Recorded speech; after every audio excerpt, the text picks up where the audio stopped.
Good afternoon. On behalf of the Kingston City School District, the Kingston City School District Board of Education, and everyone in the Kingston City School District, I want to thank you for participating today.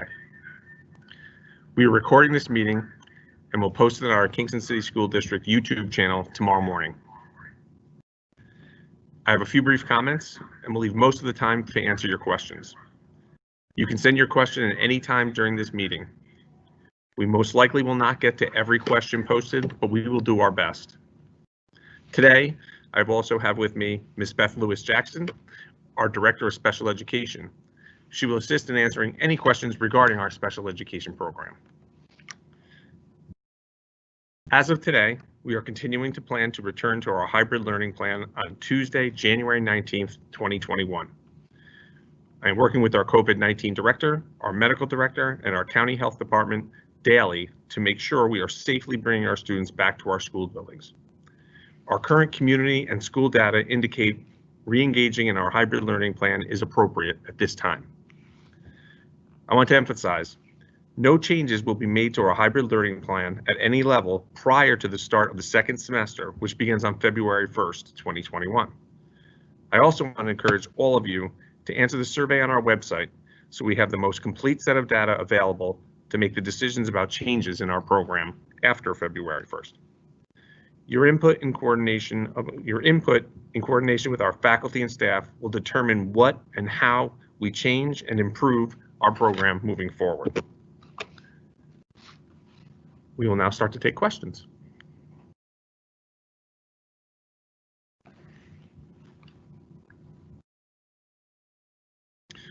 What is the process for communicating with the high school to let them know my daughter will continue on 100% remote? So if you're talking about for the rest of the year after February 1st to continue on remote, that would be to fill out the survey that I mentioned in our in my opening statement. So that's right on our website. You can fill out that survey and then we'll know what your intention is for your student for the second semester.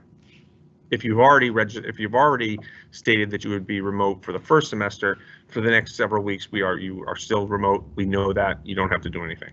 But for the second semester, we ask that you please fill out that survey.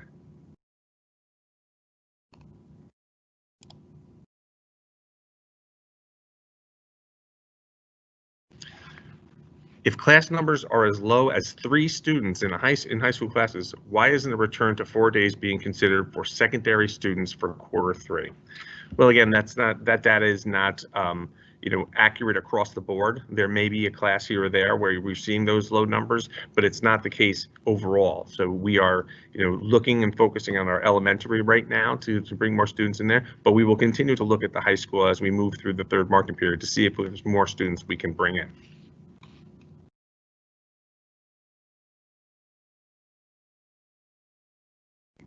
Okay. My fully remote elementary child has an IEP and gets services. When the district changes the start times and schedules, my child consistently misses valuable services and time. The teachers don't have enough time to plan accordingly, or they don't have enough allotted time to provide those valuable services. Changing start times several times this year has been terrible for my child. Please give the children and teachers a consistent schedule. Again, I think we try to be as consistent as we possibly can with everything that we're doing, but also give some flexibility to our faculty and staff so they do have that time both to plan and prepare and give the services to your students. So it is that flexibility along with trying to be consistent with our schedule that creates some levels of confusion. But I'm going to let Ms. Lewis jump in there and see if she has anything to add. No, I think that's well said, and I also want it to be known that this is our annual review season, so we are looking at each and every student, their needs, and how we need to plan for them next year. So they won't get overlooked. We'll plan specifically for them as we go along.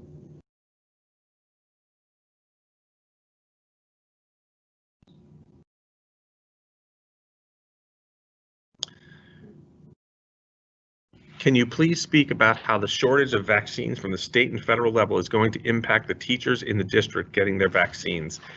Yeah, I think that the shortage of the vaccines is going to affect a lot of everyone in 1A and 1B, if you know what those two categories are. and I think it's a shortage of vaccines in our county that's slowing down this process. I think our county's put together a really solid plan, a plan that has the capability and the capacity to get so many people in 1A and 1B vaccinated over the next several months. But again, it's getting those vaccines to us. I was with County Executive Ryan this morning, and with us was also Congressman Delgado, and we stressed the importance of getting more vaccines to Ulster County, and showed him the facility that was put together and the efficiency and the number of volunteers and the capacity that we have in that spot to vaccinate our teachers and our whole community. So yeah, it's not just us, it's nationwide as far as this getting the vaccines to where they need to be. And we're just going to continue to lobby and continue to ask questions and hope we'll be able to get what we need to make sure everyone gets the vaccination. When will there be more slots for teachers to receive the vaccine? So I don't know exactly. I know that anyone who, I know that over the next several days, the county will be working on next week and the week after that as far as getting slots available for teachers, at the Kate Walton Fieldhouse. Granted, that's not the only place you can go, but it is, for us, it seems to be the most efficient and the most has the highest capacity to get the most people through than some of the smaller places that are doing vaccinations. So the county, the county will communicate that with me, and I'll do my best to communicate with you as we did that over the weekend. Again, that was short notice. We knew what we found out on Saturday. We got the links out on Saturday and tried to get as many people as we could vaccinated. So as soon as I know, you will know.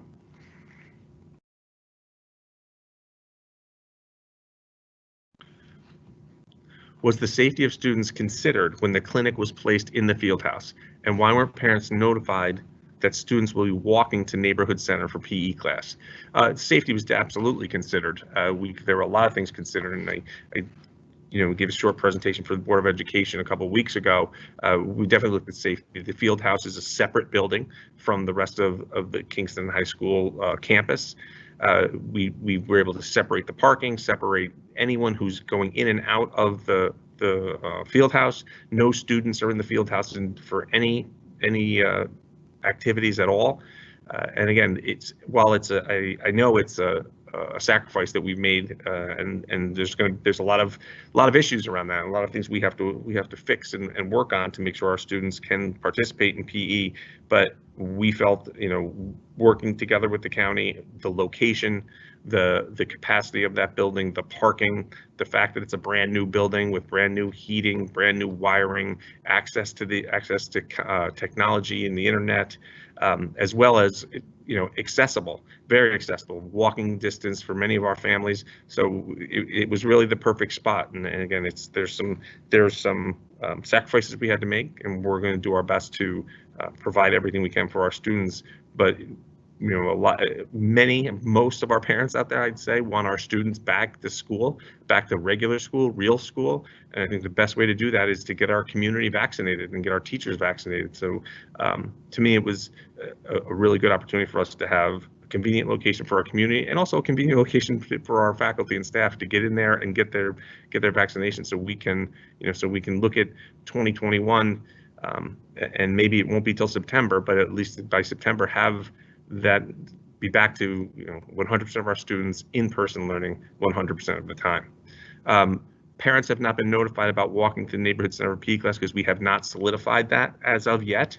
We went down, we brought our architects and our engineers came down with us. We are going through safety inspections with our fire inspector, and looking at our environmental testing that we have to do and inspections that we are required by the state education department. And then we need approval from the state education department. So a hiccup in any one of those places, we won't be able to use the neighborhood center. So I know people find things out, but we did not put that out because we aren't even positive that that's going to happen.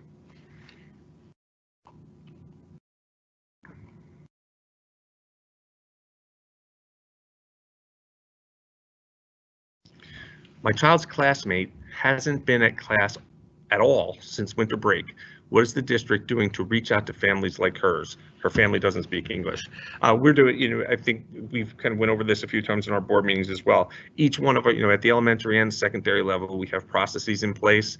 We have, as far as this specific individual where you're saying they don't speak English, we have our bilingual family workers and our social workers who keep tracking our students' attendance. They do home visits, and they starts with phone calls, moves to home visits to find out where we are. We did have a significant number of students back in the first semester that we were trying to, engage, and we were able to engage almost all of them. We brought that number pretty far down.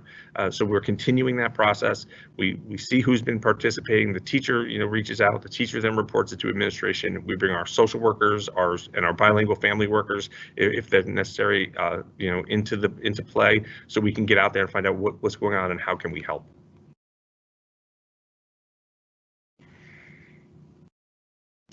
Is opting to be remote as of 2/1 a commitment for the semester or third quarter? Right now, we're asking for a commitment for the third quarter, and we're going to take another look when we come to the fourth quarter. And things may change. Again, things have changed, sometimes for the worse, sometimes for the better over the last 9 months. But things may change for the better, where we'll be able to do even more in the fourth quarter. So this isn't a long-term, for the rest of the year. This is what we're looking for when you fill out that surveys. We're really looking at the third quarter, and we'll probably start about halfway through the third quarter, start planning for the fourth quarter and ask more questions of our families so we can make changes and improvements in our program.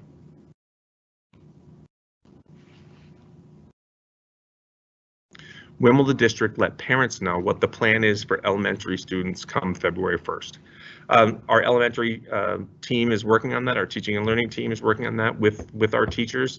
They're kind of really narrowing it down to several different options, and then looking at the data that we receive through that survey to see just how many students are coming, and how many parents, how well parents answered that survey, so we can make a plan that uses the data that's provided for us, that's going to work for us for the third quarter. So we're hoping that would be the next, within the next week or so, we should have those answers and be able to present that out. But again, we're trying to dot our I's, cross our T's, work with our faculty and staff to make sure that they are that they feel comfortable with what we have. And also, again, collecting that data is a huge part of this, because not having the data, we're just guessing, and that always leads to the problems in the end.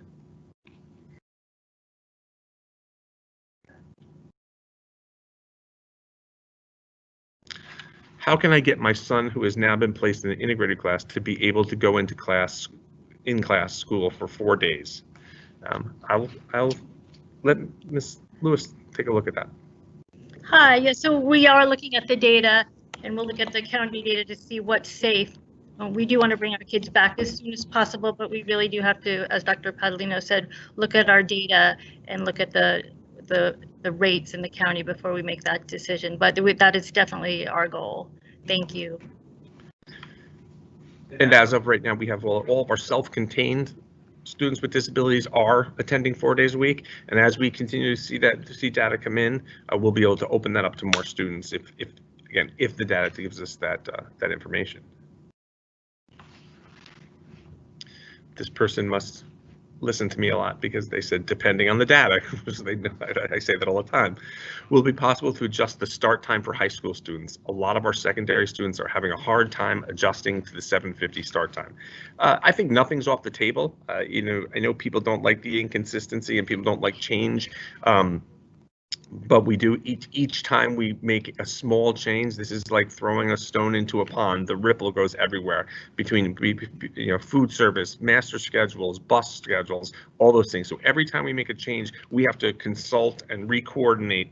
It's really, each time we change something, it's like starting a school year over again. We have to go back to the drawing board and make sure that we can provide transportation, and the food service works at that time, that the master schedule works at that time, so students get all of the services that they need. So we can, nothing's off the table as far as the start time, but the 7:50 start time really isn't that different from our regular school, our start time when we are in-person learning. So I think that's, and I know it's a little different when we're remote, but that is the start time for Kingston High School, at least for the foreseeable future.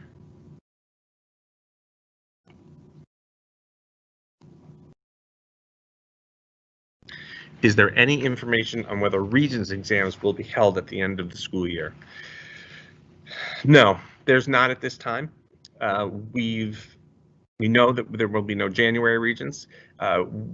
We have been in communication with the State Education Department. I've been in meetings with the Commissioner of Education, and I know superintendents are asking that question and asking for that answer. We don't know at this point.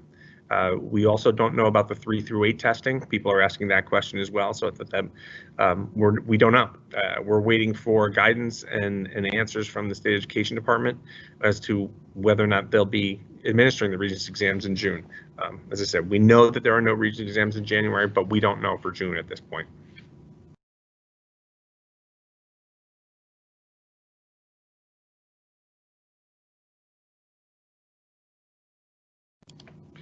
As an educator in another district, I understand that there may be difficulties in creating a hybrid plan that is safe and effective. However, I am dismayed that the district released a time change in the start time for elementary in a Friday afternoon form.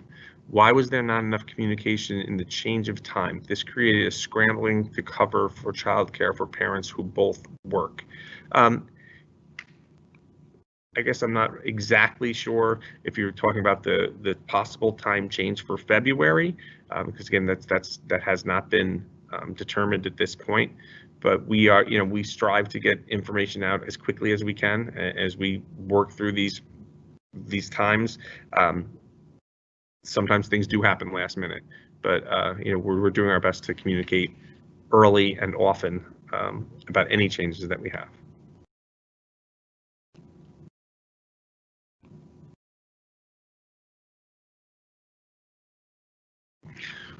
Will the high school students be eligible to take the PSAT or SAT at Kingston High School this year, or should they sign up at another Ulster County schools? We have not made that decision at this point. We did offer the SAT in November at Kingston High School. I think the PSAT and the SAT coming up in the spring. We have not made that decision, but we're going to do everything we can to make the SAT available as we did in the fall. But again, I would ask you to contact your guidance counselor at Kingston High School or the administration at Kingston High School to give you any updates on that process and any changes with that.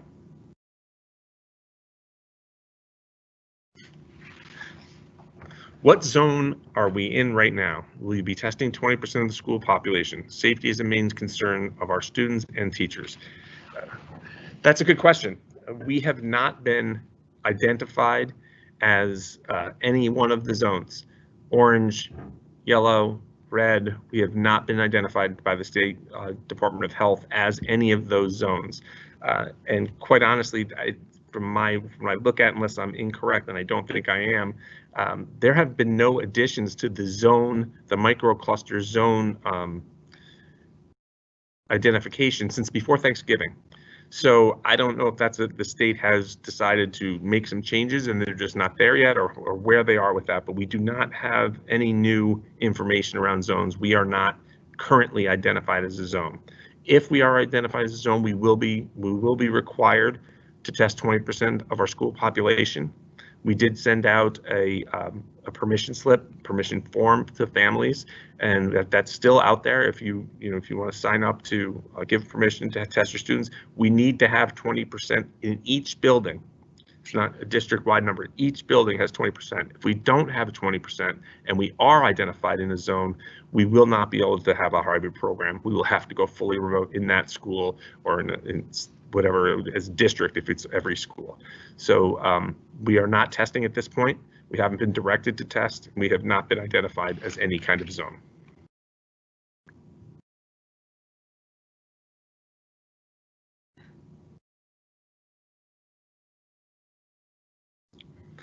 How can my 504 plan student get extra help they would have gotten in remote, like a math tutor?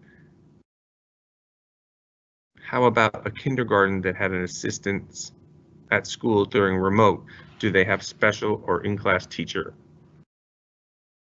I think I'll let Ms. Lewis look at I guess the first section of that. So what I would do, if my student had a 504 plan, I would touch base with my 504 team at the school and ask if there's any adjustments that need to be made on the 504, if there's any accommodations that my child could have access to. And I would begin those conversations there. And how about a kindergarten that had assistance in school during remote? Do they have specials, or is class teacher enough? And you know, that's student dependent. Every student's different. So that's another conversation I would have with my classroom teacher and see if there's any other accommodations or any supports that we would be able to provide. Thank you.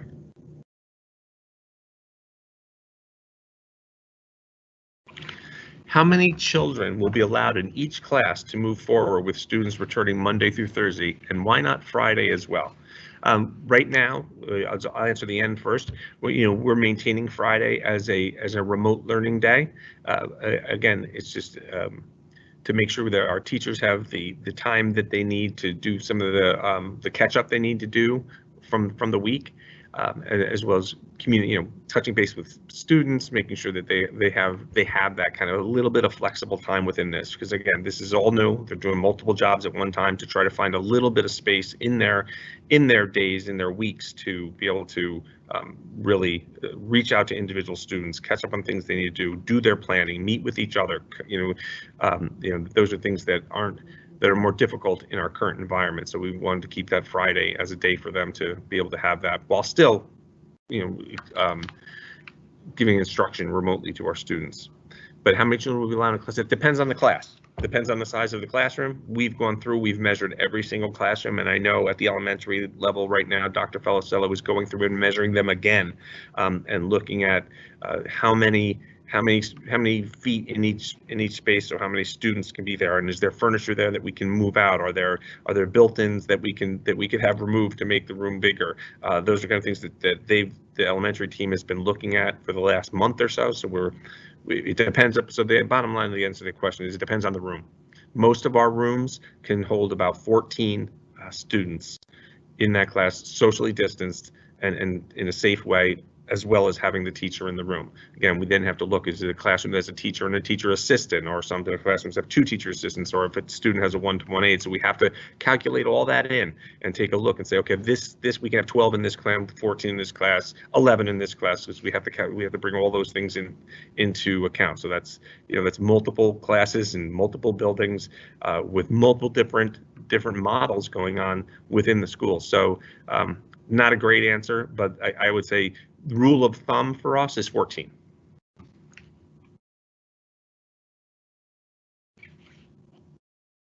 Can you explain the protocol for COVID testing in our schools? Well, right now, again, I think I kind of answered this earlier. We are not required to test. Our protocols, we're working on protocols to be ready to test. And we've been working with our COVID-19 director. All of our nurses have testing kits in their nurse's office. All of our nurses are trained to administer the COVID-19 test. We will not be administering the COVID-19 test unless we are directed to do so by either the county or the state departments of health. So those tests are there, our nurses are trained, and they're ready to do this if we need to. We also will not test any students who the parents have not given us permission, and we will not test any students in a building where we don't have at least 20% of the school population who's given us consent to do so. There is a video on our website. If you want to go onto the COVID link on our COVID-19 link on our website, there's a video of one of our school nurses administering the COVID-19 test to a student to give you some idea of what it is like, and what the process is, and how it would, what the experience is for the student. And there's also information about testing on there as well.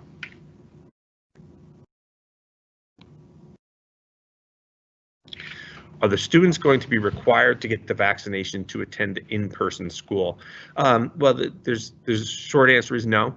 We have not been directed. There has been no, nothing came from New York State was requiring us to have students be vaccinated. Furthermore, both of the tests, I believe the Moderna test is only good for students for individuals who are 18 and over, and I think the Pfizer vaccine is only good for people who are 16 and over. So the vast majority of our students at this time aren't even eligible to receive a vaccination. But as far as vaccines are concerned, we have not been given any directive that now or in the future vaccination of students is going to be required. That could change. I mean, that very likely could change. I think there's still a lot of research that needs to be done around the vaccines and their safety with children. So it's probably a while down the road before we have to think or worry about that.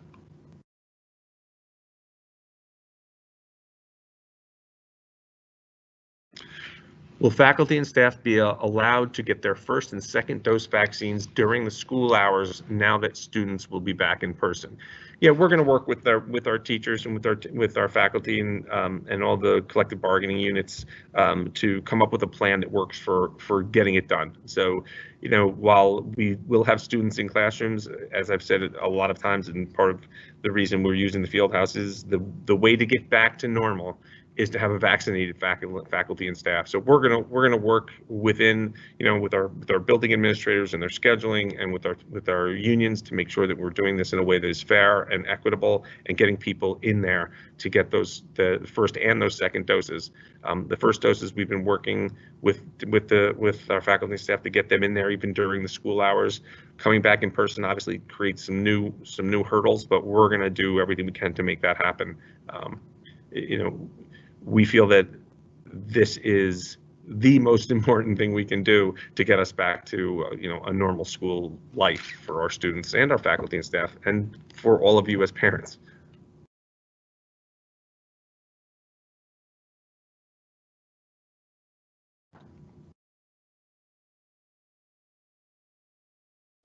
Why reopen when the virus itself is now the variant virus is on? And now the variant virus is on the rise, not to mention the entire staff and vast community haven't been fully vaccinated. Well, first of all, again, starting at the end, the entire community and staff will not be fully vaccinated before the end of the school year. I think that's aspirational, to say that they would be. So, we look at the data that we have in our community as of yesterday. I mean, our community infection rate was 5.3%. Inside the school buildings, our student rate is lower than 1%. Our faculty and staff rate hovers right around 1%. So, this is the virus is going to be here for a while, and we know the importance of in-person school. We know the importance of our safety protocols to make sure we can have students have in-person school. So we're working every angle. We're working our safety protocols. We're working the vaccine. We're working the testing to make sure that we can keep the schools as safe as possible. And again, a lot of that depends on, we have some control over that. Our behavior has some control over that. Wear our mask, wash our hands, keep our distance. Those are important things that we can do to have in-person learning and keep everyone safe.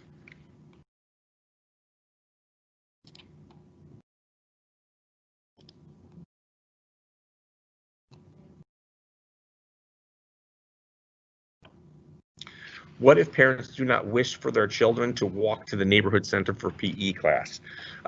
First of all, again, we don't have that as a set in stone location at this time. We're working on it, and again, there are several pitfalls. We do have, we have been planning on the safety of our students walking to and from there. I walked there myself with several people from the high school the other day. It's about a 3.5 minute walk from the front doors at Kingston High School, and we would have obviously supervision and security walking with our students and our faculty to get there. So, we have not determined that at this point, but also Mr. Silverstein and Mr. DeSico have been working to create alternatives within the school as far as PE is concerned as well. So again, hard to answer that question because we don't have a set in stone that we have that property and that we'd be approved to use that property. But we are grateful for the city and Mayor Noble to make that available to us. But again, we just don't know if it will pass the rigorous safety needs put out by the state education department.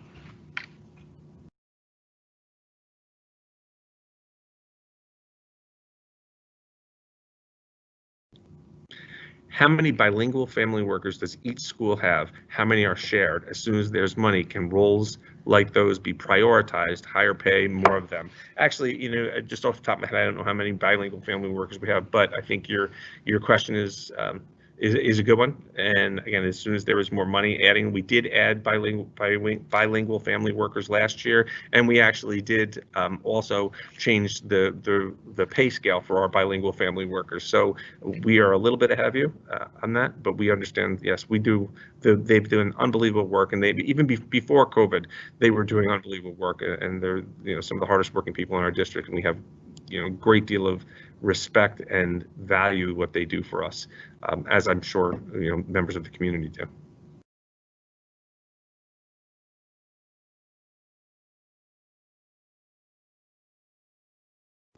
Is the start time for the elementary going to change even if the district remains at 2 days a week? So if we don't go to that 4-day program, will that change? I'm assuming is the question. And again, that I'm waiting to get back from our teaching and learning team what their final plan is after working with the teachers. I would say if we were staying the same, then no, we probably would stay where we are right now. But I don't want to say that for sure, because again, waiting for Dr. Felicello and her team to come back to me with their recommendations for February 1st. Can you speak on the rumors of canceling the honors program? Sure. We're not canceling any honors programs. That's not in the something that we're doing right now. We as part of what we do always is we are evaluating our honors program, and we evaluate how we deliver it. We evaluate how we make it available to students. One of the goals of this district, and actually one of the goals of the Board of Education is equitable access to programs. So that includes our honors programs. So we look through the lens of equity of who is getting into these classes and what are the qualifications and what can we do to make them more accessible to more students across our district. So eliminating or canceling the honors program, no, that's not happening. Looking at it and thinking of ways possibly to change to give more students access, yes, that is happening.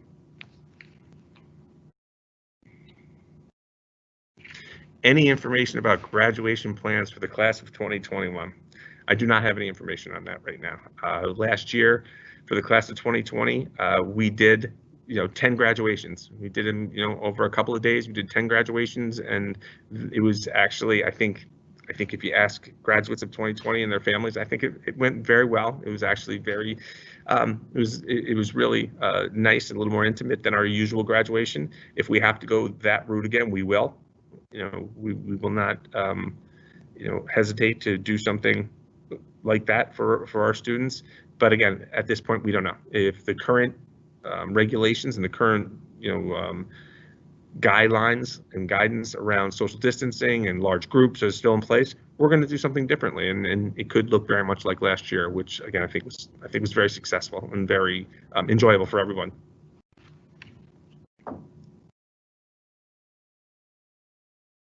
This is not a question, but a comment. My children's teachers have been absolutely amazing in delivering effective instruction. I pray their hard work and dedication during this global pandemic does not go unnoticed. This is to include band teachers. My child learned to play clarinet via remote learning, and other special ed teachers. Teachers have been amazing. Please recognize them. Yeah, I agree. I think we recognize them daily and how the work that they do and what they've been able to do for our students. This is a difficult time, and this is not what any of them signed up for. And we're trying to be flexible and nimble, and they've been doing that. And it's we look forward to moving past COVID-19 and getting back to in-person learning for all of our students all the time. But I think it's really important. We also don't forget the lessons we've learned over the last 9 months in ways we deliver education and in ways students learn. But yes, I agree. Our teachers have been doing a fantastic job in a very difficult situation.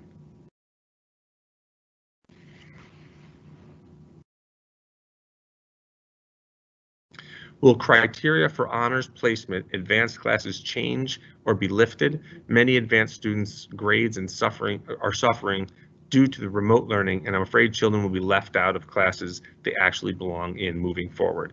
Again, that goes back to what we were talking about earlier, looking at the honors program moving forward, not only looking at equity and looking at a systemic kind of overhaul of how we do that, but it's also, you're right, these times don't necessarily reflect students' abilities the way in-person instruction would.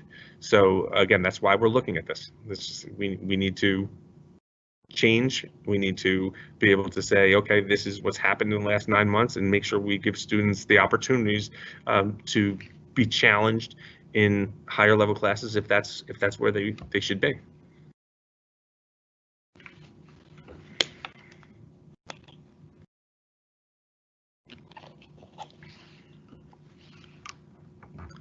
Will students who eventually receive the vaccination be required to quarantine for the safety of other students and staff members should they show any symptoms after receiving the vaccine? What are the guidelines for parents to follow on this?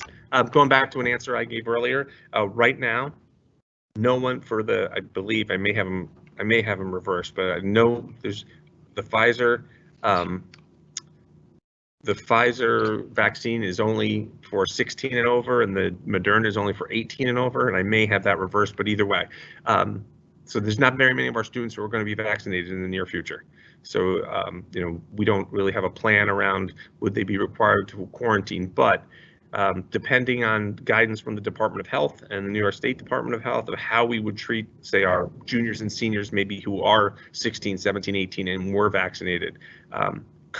My current understanding is the vaccination does not take the place of quarantine or social distancing or wearing a mask, that someone who is vaccinated can still contract and give others the coronavirus. So it just keeps that individual from having symptoms or being sick. I'm not a doctor, or not that type of doctor, but that's my understanding of it at this point. But the vast majority of our students will not be getting vaccinations anytime soon.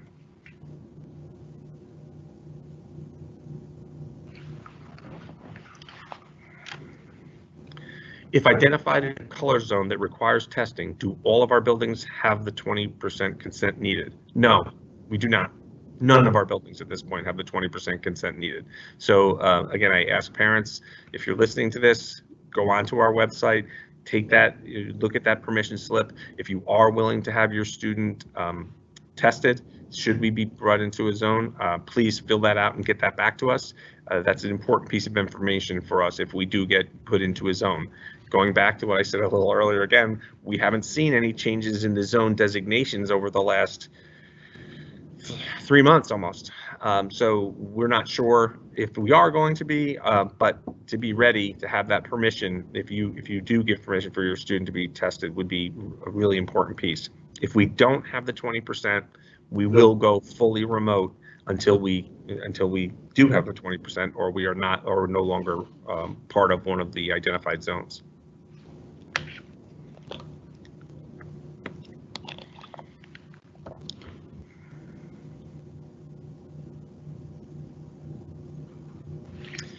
I'm worried about sending my kids back because I know their classmates have been attending parties, not social distancing, and not wearing masks. Some talk about it in class. How was your weekend? I see some around town, blah, blah, blah. Can you please address this? Yeah, our scope of influence and our area of control of our behavior of our students and influence of their behavior is really doesn't expand out into their homes and into the community, into weekends. We put our safety procedures in place. We insist that our safety procedures are followed within our buildings to keep everyone safe. Students who are engaging in activity outside of school that would bring the infection and the virus into our schools, that's not being a member of a community. That's not being responsible. Not to mention outside of our schools, they're bringing it home to their families and possibly to someone in their house who is immunocompromised or has a pre-existing condition that would put them in grave danger. Young people, we all know, young people think nothing can happen, and they think that they are, I think kind of superhuman and superheroes, but they may not get sick, but they can get others sick, and they may not get sick, but they could shut down a school. And I think most of our students want to be in buildings, so we encourage them to exhibit the proper behavior outside of school and in school, for everyone's sake.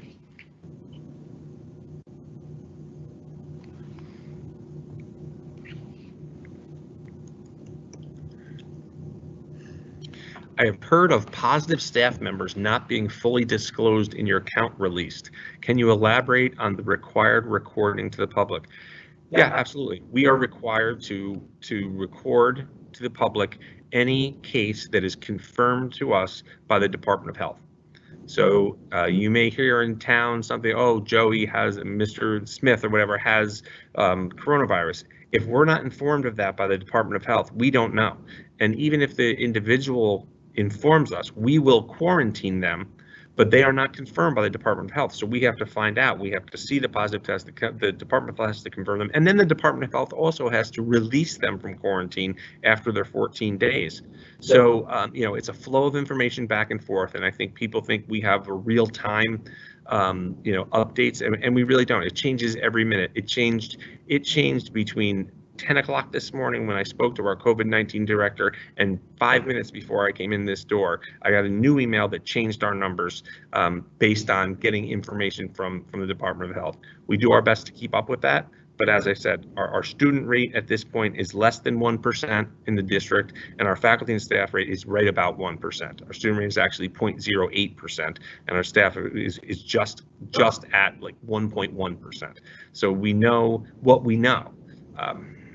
If there are cases out there that aren't being reported to us by the individual, or there are cases out there that the Department of Health hasn't confirmed, we have no access to that information. So we do our best to keep the data as clean as possible and as safe as possible.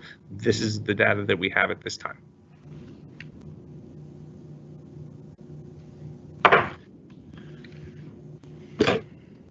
Why are children with one-to-one aid and in their IEP not getting them during remote when school is strictly remote? If we go remote again, how can it change that these students get one-to-one assistance they are supposed to have? I will again throw this over to Ms. Jackson, Ms. Lewis Jackson, to answer. Thank you. So to my knowledge, almost all of the students who have one-to-one TAs on their IEP are accessing their TAs remotely. If having a one-to-one TA remotely isn't beneficial for, say, physical reasons, maybe that TA isn't attending daily. But to my knowledge, they are receiving their one-to-one aids remotely. If anyone has a concern or question about a particular student and their TA, please just give me a call. Good. Thank you. Are any extracurricular clubs and activities being offered virtually for our students? If not, why? It would seem if a classroom instruction can be conducted virtually, there would be opportunities to allow these clubs and activities to do likewise. I agree. I would ask you to reach out to your building principal to ask what clubs are running virtually, but I don't disagree with that at all. We are also working right now, unofficially, we're looking at starting our sports programs on the 19th, and that's when the section is starting. So we're looking to get students involved in, and we have very few sports that we're allowed, but getting students involved in clubs and activities and sports are things we're trying to do. We know students need things to do. They need to be active and getting away from that computer and getting into schools and participating in clubs and sports and activities. So we're doing our best to do that and do it safely.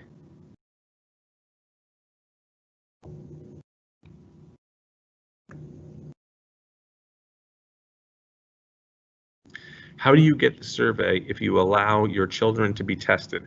Is it for all students or only in-person students? I'm going to lean over and ask my communications person, who's right here. Yep. Right. So it is on the website, and you can fill it out whether your student is remote or in person, so anyone can fill that out. If you have any questions, just you go onto our website, you can contact our communications department and they can help you find it and help you fill it out as well.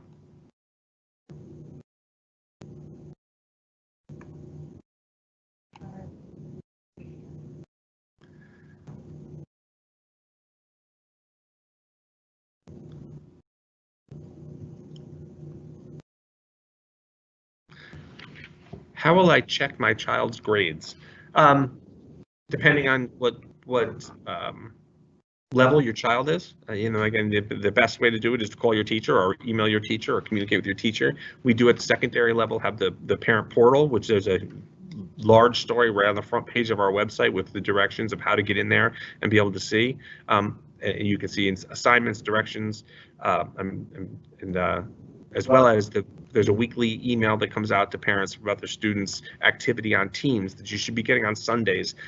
Every parent should be getting on Sundays. So there's several different ways, but the most I still, maybe it's old-fashioned, but I still think the best way to find out how your child is doing, what their grades are, is to reach out to the teacher, and that's the best conversation, because that's a two-way conversation and not just looking at a screen.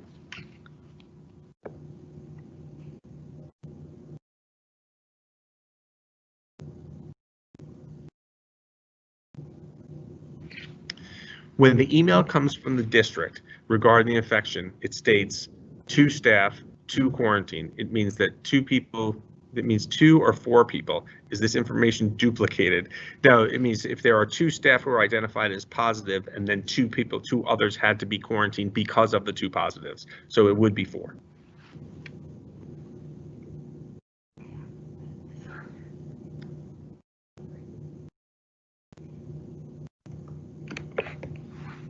Sorry, this is a long question. I was just trying to scan it. To ensure we are ethically addressing the vaccine in our community, it needs to be addressed that in the event that faculty or staff member has to be put on quarantine, they will not be eligible for the second dose of the vaccine.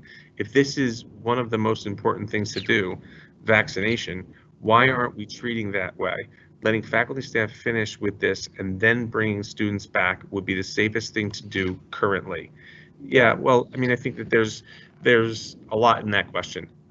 Again, bringing our students back to school, in-person instruction is extremely important. Our students need to be in front of their teachers, and our teachers, you all know, teachers know that, to have your teachers in place.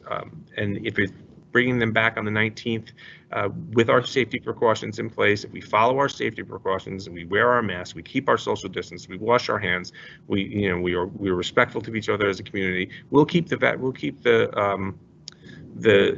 virus from spreading within our schools, which we have so far. We really haven't been able to track any of the current positive cases back to their origin as school.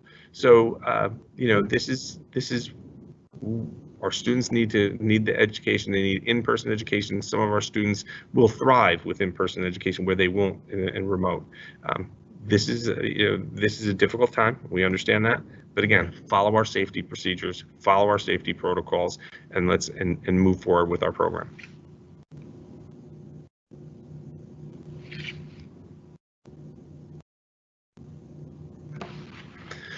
Do you anticipate being able to keep students in school for the rest of the school year, or do you expect to have to go fully remote again? I really wish I knew. I don't know. We haven't had. It's not. This virus is not predictable. We don't control it. It controls us. I know we're doing our best to control it using our safety procedures. Using testing, getting vaccinated. But right now, anything can happen. We saw, over a 2-week period, the number of active cases go up drastically at the middle of December, and then come down drastically over the last week or so. So we don't really know. Our hope is to stay in school. Our hope is to continue with our hybrid plan. Our hope is to expand our hybrid learning plan to more students. But I can't say for sure if something's gonna happen that's gonna force us into a fully remote situation. I said this, I think in September or October, when we made a change. I said then I didn't think this would be the first change that we had to make, and it hasn't been the first change we had to make, and we've had to make several changes, and I anticipate we'll probably have to make several more between now and June. Our goal is to have students in buildings, to continue with our hybrid learning plan, and to expand our hybrid learning plan. The virus may have different ideas.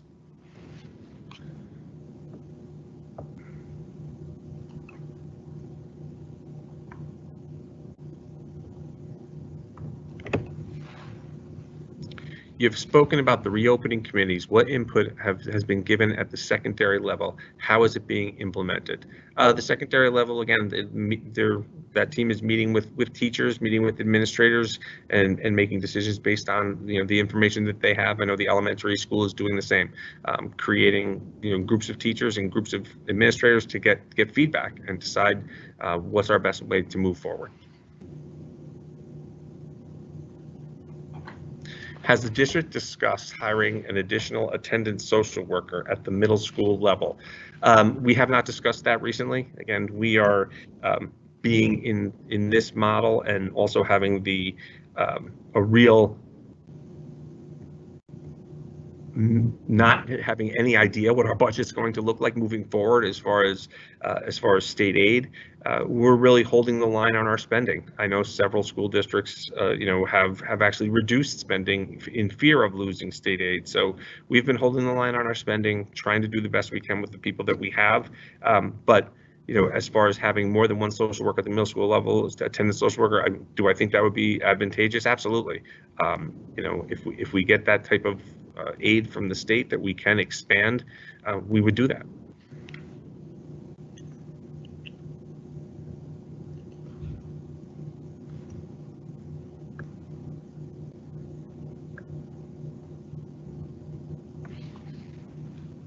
Are you asking teachers for their feedback on what did and did not work effectively the last time the district was in the hybrid model? There are many negative issues with the current hybrid model that could be modified in order to improve student success. This time around, example, using block scheduling, using half day for in-person and half day for remote learning.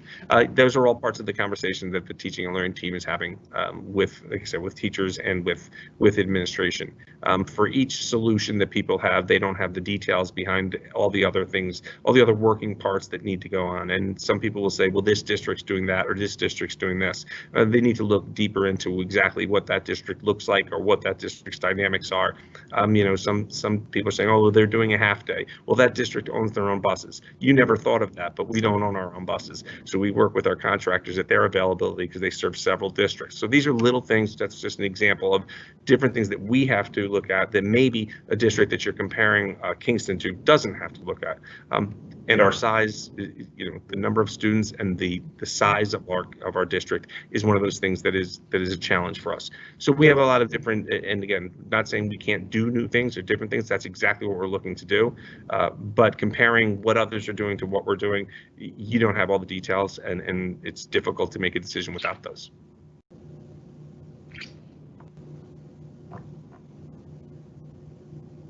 Will you consider assigning having online teacher for those students who are online and in-person teachers for in-person students so that all students get the same amount of education hours daily, and so we can all go back to normal school times rather than having teachers struggle to do both at the same time? For example, have three fourth grade teachers teach them in-person student and 1/4.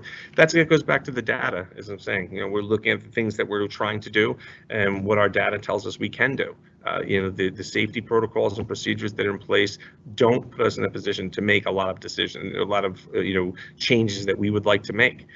And the level of faculty, the level of staffing is the level of staffing. The teachers that we have are the teachers that we have. So if we have too many students to make a change in that model, then we can't do that.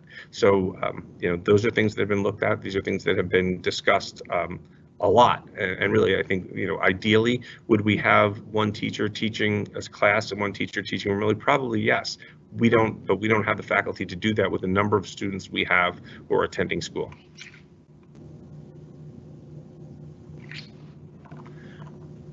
Parents choosing to homeschool their children has increased. Is someone reaching out to these families consistently to see who may be opting back in? This could be impacting classroom numbers and the new plans being discussed. Yes, that's exactly what we're doing. That's the survey that we've put out. Those are the conversations that we've asked our principals to have with families. Are you coming back to school? And that's exactly what we're doing, and we're doing that so we can make some determinations on how we would change our program.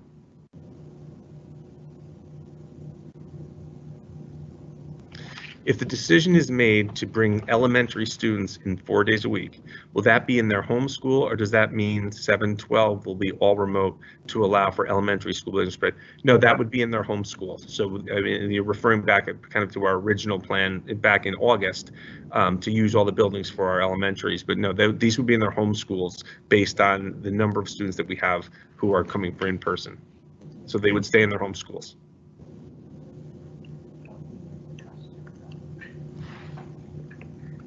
Why isn't the district addressing the inability to provide subs for remote learning when a teacher is out more than one day? We are addressing that issue. You know, substitute issue the substitutes is a difficult situation. You know, there was a shortage of substitutes. There was a shortage of substitutes prior to COVID. So we're doing our best to cover classes, to cover our remote classes with the substitutes we have, and in some cases, you know, other teachers are filling in for teachers in those places. So we're doing our best to address it. I can't create subs. You know, people are either want to be a substitute teacher or they don't, and many of our substitute teachers have decided to take a little time off during this state of emergency. So we're doing our best to address it in every way we can, but again, I can't create substitute teachers.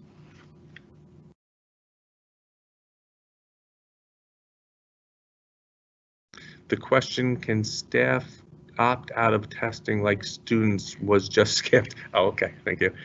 Yes, we've, and I've said this many times, we are not forcing anyone to get tested.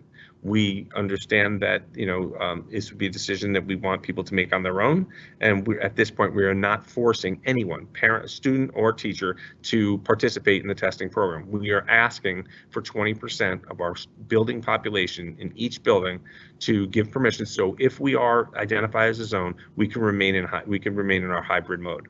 If we don't, we will go fully remote, and I think that's you know, that would be not the goal we're looking for. Okay, this will be our last question. I think, is each school responsible to determine how and what they will do for their lesson plans? My child is in daycare with kids of the same age in different schools within the district, and other kids appear to receive a lot more work and online lessons than my child. You know, each school has its own culture. Each school has its own. Each teacher has their own way of doing things. I think there should be a reasonable level of consistency of what we're doing. We're following the same, you know, the same curriculum. We're following. We're all going for the same standards and benchmarks.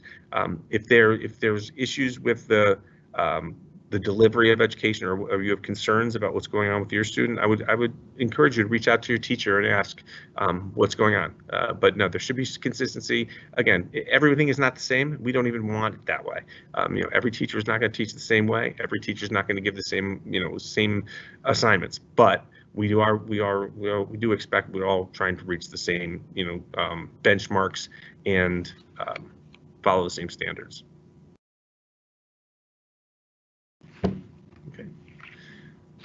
Okay, I'm going to thank everyone for signing in today. I appreciate the questions and your input, and I want to thank Ms. Lewis Jackson for sitting in, although she got off a little easy today, not too many questions for her.